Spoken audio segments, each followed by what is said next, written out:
بسم اللہ الرحمن الرحیم۔ فرمان نبوی صلی اللہ تعالیٰ علیہ وسلم ہے، میں نے ایک شخص کو جنت میں چلتے پھرتے دیکھا ہے جس نے مسلمانوں کے راستے سے ایک ایسے درخت کو کاٹ دیا تھا جو انہیں تکلیف دیا کرتا تھا۔ حضرت ابو ہریرہ رضی اللہ تعالیٰ عنہ نے عرض کیا، یا رسول اللہ، مجھے ایسا عمل بتلائیے جس سے میں نفع حاصل کروں۔ آپ نے فرمایا، مسلمانوں کے راستے سے تکلیف دینے والی چیزوں کو دور کیا کرو۔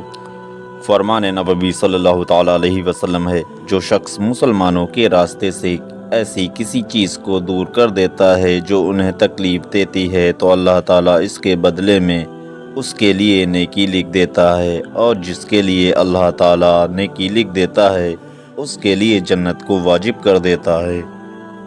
ویڈیو اچھی لگی تو ویڈیو کو لائک کریں، شیئر کریں، کمنٹ کریں، ساتھ ہی چینل کو سبسکرائب کریں اور بیل آئیکن دبانا نہ بھولیں تاکہ آنے والی ویڈیو کی خبر آپ کو ملتی رہے۔ السلام علیکم۔